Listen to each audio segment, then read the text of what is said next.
안녕하세요. IMTV의 화이트래빗입니다.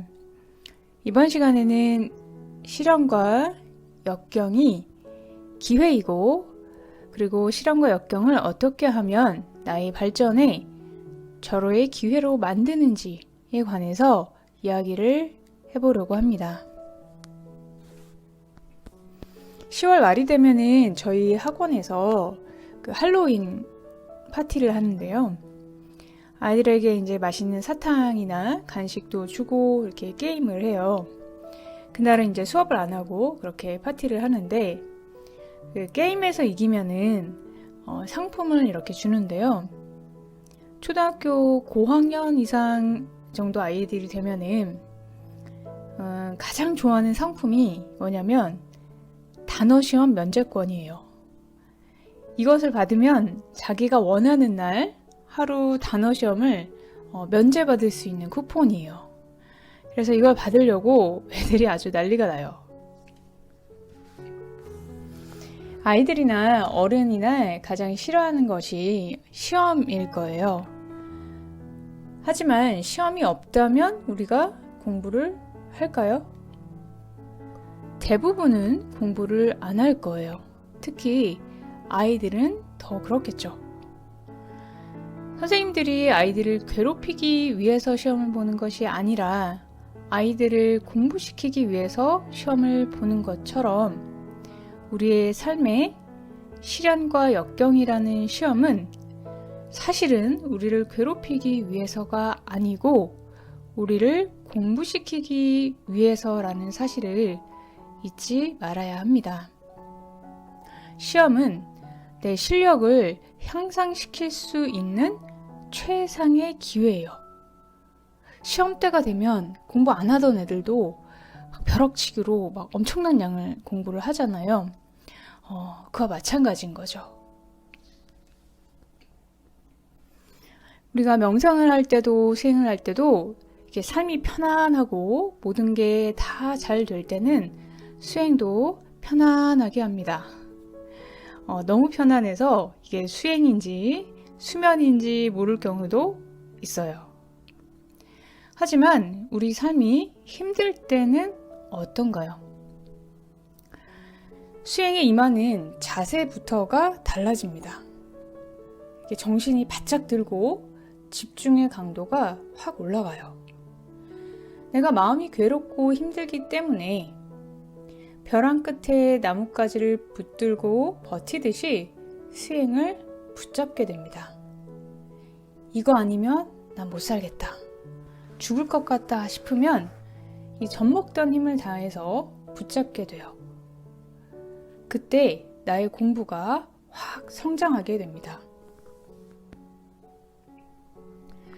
고난의 강도가 셀수록 공부의 성장이 클 수가 있어요. 인생에 깊은 시련과 고통에 빠졌던 분들이 영적인 깨달음을 잃은 경우가 많습니다. 에카르트 톨레도 그렇고 바이런 케이티나 람다스 등등 모두 아주 인생의 바닥을 쳐본 분들이에요. 그리고 옛날 선사들도 깨달음을 얻은 후에는 숙세로 내려가서 공부를 하셨어요. 우리가 산에만 있으면 이제 맨날 똑같으니까 어떤 큰 시련과 고난과 역경 이런 게 아무래도 없기 때문에 점점 잠속으로 빠져들 수가 있죠. 깨어 있으려고 막 정신을 바짝 차릴 필요가 없기 때문에 오히려 매너리즘에 빠질 수가 있게 되는 거예요. 그래서 반대로 시련과 역경을 찾아서 속세로 내려오는 경우가 있습니다. 시련과 역경이 없는 것이 오히려 독이 되는 거죠. 그런데 우리는 다행히도 그런 걱정을 할 필요가 전혀 없습니다. 우리가 굳이 원하지 않아도 때가 되면 하늘이 시련과 역경을 보내주셔서 우리를 공부하게 하셔서 실력을 쌓게 해주시죠.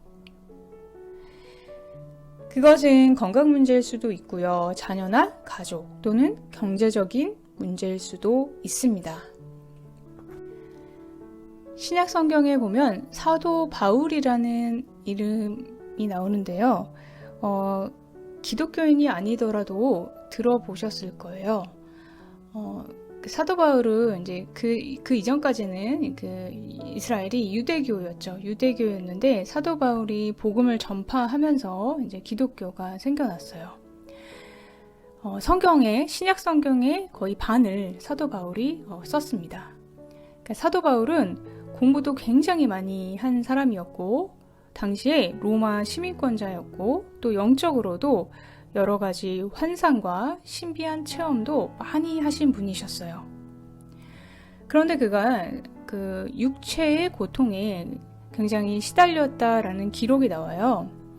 이게 뭐 정확한 병명은 나오지 않는데 성경에는 눈에 병이 있어서 잘 안 보였다라고 하기도 하고, 간질병이 있었다라고 하는 학자도 있는데, 아무튼 자기 몸을 찌르는 것 같은 고통이 이렇게 간헐적으로 찾아왔다라고 이제 고백을 하고 있고요. 그래서 하나님께 이것을 없애달라라고 간구를 했다, 기도를 했다라고 거기 나와 있습니다. 그런데 하나님께서 이제 말씀하시기를 내 은혜가 너에게 족하다. 이는 내 능력이 약한 데서 온전하여 짐이라 라고 얘기를 하시면서 사도 바울에게 깨달음을 주신 거죠. 그러니까 사도 바울이 이렇게 고백을 합니다. 고린도 후서에 보면은 여러 계시를 받은 것이 지극히 크므로 너무 자만하지 않게 하시려고 내 육체의 가시 곧 사탄의 사자를 주셨으니 이는 나를 쳐서 너무 자만하지 않게 하려 하심이라 라고 고백을 하면서 하나님께서 이제 하나님의 응답을 들은 후에 도리어 크게 기뻐하면서 자신의 그 연약함들을 자랑을 했다라고 합니다. 그러니까 그 병을 없애주시진 않았지만 그 병이 있음으로 인해서 사도 바울이 더 성숙해질 수 있고 더 발전할 수 있고 또 어떤 그 유혹에 빠지지 않을 수 있는 것이다. 하나님의 이것이 나를 위한 선물이다라고 이제 깨닫게 된 거죠. 그리고 그것을 그러니까 자신의 시련과 역경을 이렇게 초월하게 된 거죠. 초월하는 경지로 가게 된 거죠. 만약에 바울이 그런 고난이 없었다면 지금의 사도 바울이 될 수 없었을 거예요. 만약 그런 고통이 없고 완벽한 사람이었다면 그가 하나님께 막 매달리면서 기도하지도 않았을 것이고 하나님 말씀대로 교만하여져서 넘어졌을 수도 있을 거예요. 그러면 자신이 한 것이 하나님이 한 것이다 라고 생각하지 않고 내가 한 거다, 내가 잘나서 한 거다 라고 교만해져서 지금처럼 이렇게 위대한 사도로 남는 것이 아니라 어쩌면은 어리석은 사이비 교주가 되었을 수도 있는 거죠. 우리는 그러면 이런 시험이 왔을 때 어떻게 하면 이 시험을 통과하고 나의 실력을 높일 수 있을까요? 이것을 나의 기회로 삼을 수 있을까요? 앞서 말씀드린 것처럼 이런 시련이 왔을 때, 역경이 왔을 때 우리는 수행의 단계가 도약을 할 수 있어요. 내가 마음이 괴롭고 힘들 때 수행을 붙잡고 집중하게 됨으로써 수행의 단계가 이 시기에 확 이렇게 도약을 할 수가 있습니다. 그냥 평소에 그냥 하던 것이 이때 완전 집중해서 하는 거죠. 그러니까 평소에 그냥 설렁설렁 공부하다가 시험을 앞두고 벼락치기 해서 확 그 실력이 높아지는 것과 비슷하다라고 볼 수 있어요. 그리고 이런 시련과 역경을 겪으면서 우리는 내려놓음과 내맡김을 배우게 됩니다. 그것이 체득화되면서 체화되면서 깊이 있어져요. 우리가 모든 일이 다 잘 되고 편안하고 쉽기만 하면 다 내가 그냥 하면 된다라고 생각을 해요. 그냥 내 머리로 해결하면 되지. 내 실력으로 내 돈으로 해결하면 되지. 이렇게 되는 거죠. 하지만 그걸로 안 될 때, 그게 안 되는, 그게 먹히지 않는 어떤 시련과 역경이 나에게 찾아왔을 때 우리는 내려놓게 됩니다. 그리고 내맡기게 돼요. 역경과 시련을 좋아하는 사람은 없을 거예요. 그건 좀 이상한 사람이겠죠. 하지만 역경과 시련이 왔을 때 지혜롭게 내가 한 단계 더 도약할 시기구나 라고 지혜롭게 받아들이고 그것을 현존과 내려놓음, 내맡김, 수행으로 잘 대처할 때 우리는 그것을 예전처럼 두려워하지 않게 되고 또 그 기회로 인해서 그 역경과 시련으로 인해서 내가 도약하는, 내가 더 발전하고 성숙하는 기회로 그것을 바꿀 수가 있게 됩니다. 오늘 영상은 시련과 역경이 찾아왔을 때 그것을 기회로 만드는 이야기에 대해서 말씀을 나누어 보았습니다.